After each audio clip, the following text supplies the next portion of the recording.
Adolf Hitler's rise to power in Nazi Germany is nothing less than astounding. In a little over a year, one man completely manipulated an entire government and legal system to acquire a totalitarian regime. What many are not aware of is how Hitler's strategy arose. Today we will take a closer look at Hitler's rise to power. Today, class, we're going to be learning about general math. Now, what is 2 times 2? Adolf, answer. 9. Adolf Hitler, you have failed mathematics. Hitler was born in Braunau in 1889. Growing up, he had an unhappy childhood. He struggled in math and science and wanted to become an artist. Son, why are you home from school so early? My math teacher failed me, so he sent me home. Why did you fail math? I want to be an artist. Son, come here. Bend over. This is what I think of art. Hitler's father was extremely abusive. Once, Hitler was even beaten into a coma. He later moved to Vienna in hopes of applying to and entering the Academy of Fine Arts.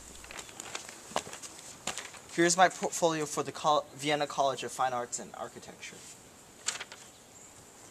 This is absolute rubbish. You are denied admission.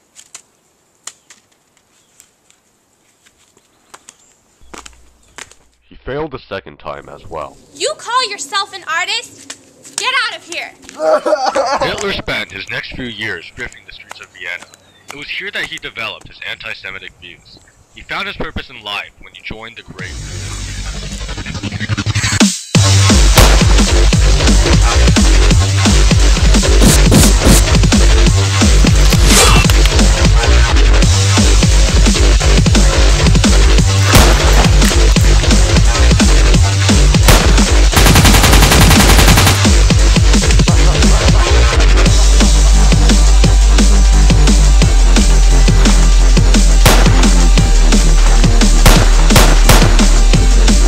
Distinguished himself in war by not only surviving, but also winning the Iron Cross twice. After the signing of the Treaty of Versailles, Germany was left in shambles. The citizens were angry, bitter, and humiliated. The German army was reduced to 100,000, and the Weimar Republic, the makeshift government, was an abysmal failure.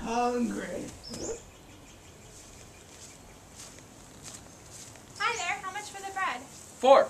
Okay, let me just get my 4 marks out. No. 400 trillion marks. Are you out of your mind? Haven't you heard? Hyperinflation has hit the Weimar Republic. This is preposterous. People are starving. One day, as Hitler was walking, a Nazi German Workers' Party Association representative greeted him. Commies. Hello,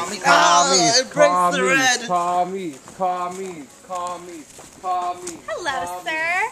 Are you interested in joining the German Workers' Party? He knew this was his opportunity for power. Hail Hitler!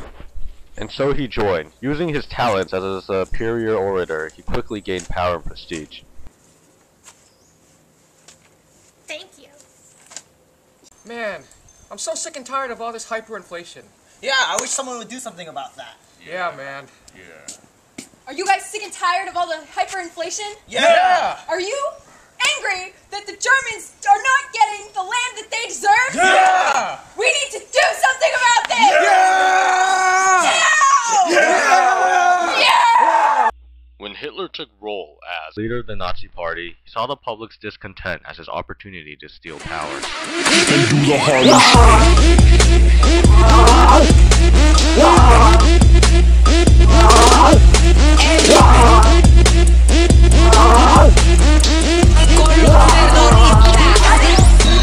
It is time to overthrow the Weimar Republic! Let us go! Yeah! Men, we are going to use Munich as a base for a big revolution against the Weimar Republic. What better way than to model this after the great Benito Mussolini's revolution in Rome? Yeah! Hitler's group marched to the Bavarian War Ministry building where his comrades were obliterated. Then gave his famous speech. The national revolution has broken out. The hall is filled with 600 men. Nobody is allowed to leave. The Bavarian government is deposed and we shall create a new one. You're under arrest. He then spent the next year of his life in prison, where he eventually wrote his famous book, Mein Kampf. He was originally sentenced to 5 years in prison, but he only received 1 for good behavior. Upon his release, Hitler immediately set about resurrecting the Nazi Party. The conservative military hero Paul von Hindenburg was elected president in 1925, and Germany was stabilized. I wonder how I can build up my Nazi party again. That's it! I start with the youth! Hitler had come to the realization that appealing to activist groups and influencing the youth may be the best shot at seizing power. Among the groups he created included the Hitler Youth, the Student League, and the Pupils League. Fire! Faster, faster! At about this time in 1928, the Great Depression started in America. The American Stock Exchange collapsed and caused an economic depression. America called in all its foreign loans, which destroyed Weimar Germany. Let's interview some citizens from this tragic time period. Hello, I'm the Nobel economist Schleifenfan. Today we'll be interviewing former President of Germany, Paul von Hindenburg. Mr. Hindenburg, what did you do to respond to the economic depression? Well, I wanted to keep the government afloat, so I cut spending, lowered wages, and decreased unemployment spending. That is quite possibly the worst thing you could have done, Mr. President. Did your advisors agree to this decision? It didn't matter. Article 48 let me pass, It doesn't matter if they did or did not.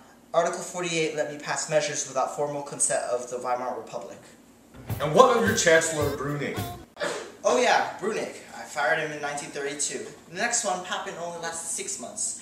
The next one, Schleicher, only lasted 2 months. None of them could really help our government stabilize or revive the economy.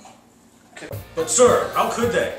In a time of crisis, you dismissed the last hope of the Weimar Republic to assume democratic rule and put the economy in a standstill with your measures. Who approved of these decisions? I did. Article 48 is a thing of beauty. This is a waste of my time.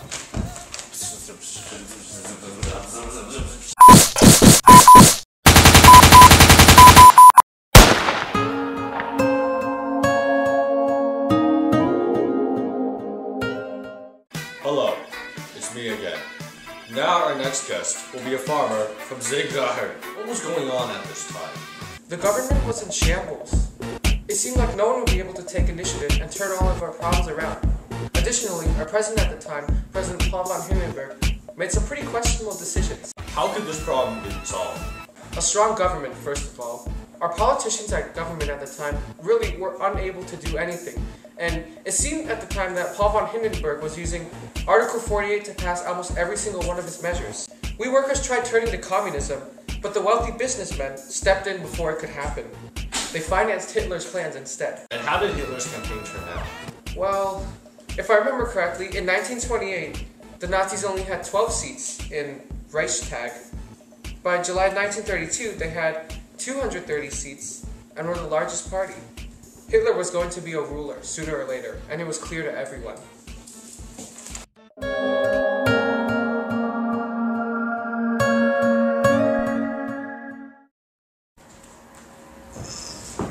Hitler, you will be the next chancellor.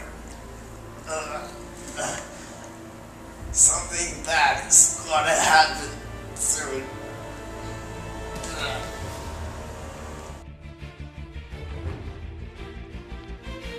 Hindenburg's term as president was ending in the spring of 1932.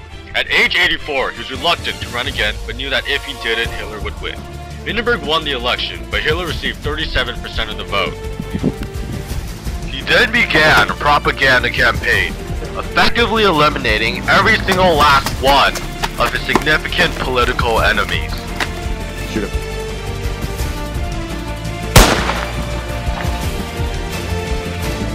For the next 6 months, the most powerful German leaders were embroiled in a series of desperate political maneuverings. Ultimately, these major players severely underestimated Hitler's political abilities. On August 1934, Adolf Hitler became the Führer of Germany.